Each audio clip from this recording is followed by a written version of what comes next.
Are the cute and the cuddly animals just using you for survival? Science says yes, and I'm going to persuade you why. I'm Alex Mon, and this is the ugly truth of the cute. And hopefully this doesn't make things awkward between you and your pets. Let's just go ahead and pretend this little polar bear is actually a panda, and it has black spots. So, when you look at a panda, do you get warm and fuzzy thoughts? Most people do, but just because an animal looks cute like this doesn't mean it's cuddly too. In the article Ugly vs. Cute, the author Feltz tells us about a scary encounter with a panda.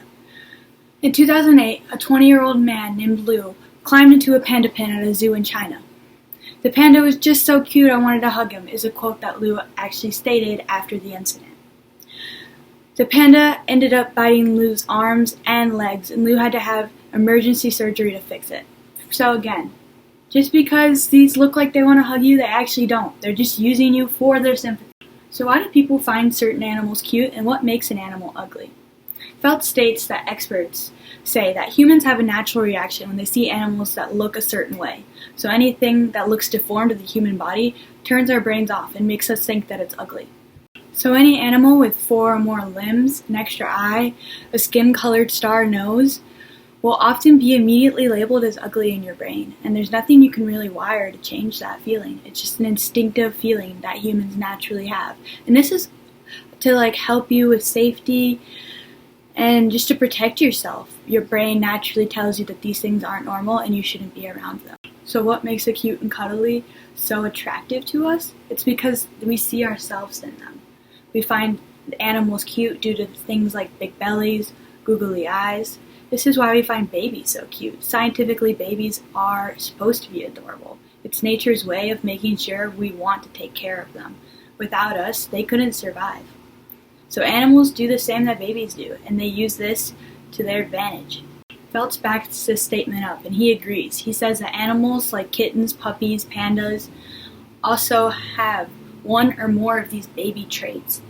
When an animal has a round head or plump body like a baby, we want to naturally and instinctively take care of it. In other words, we find it cute.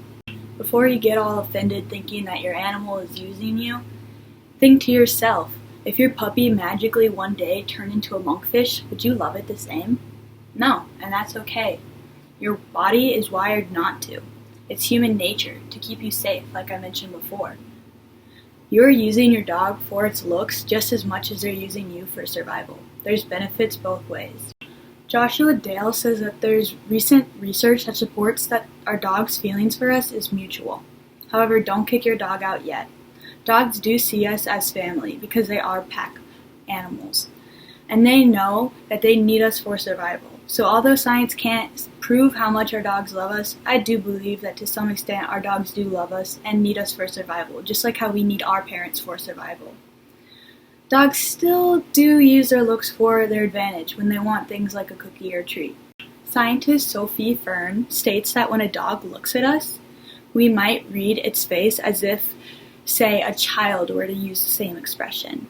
But studies have suggested that dogs in fact evolved expressions that we understand simply as a great survival strategy.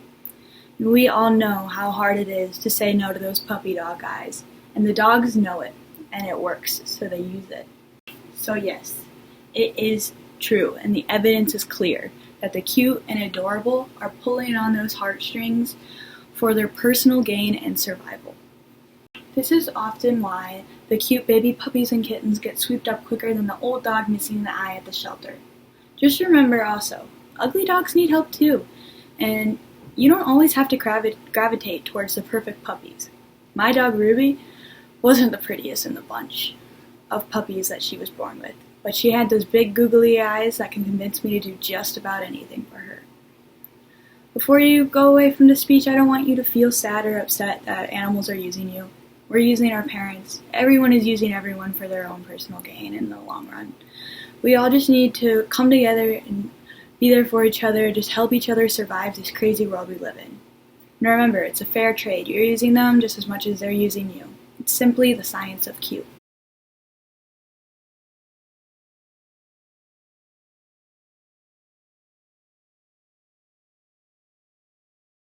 One more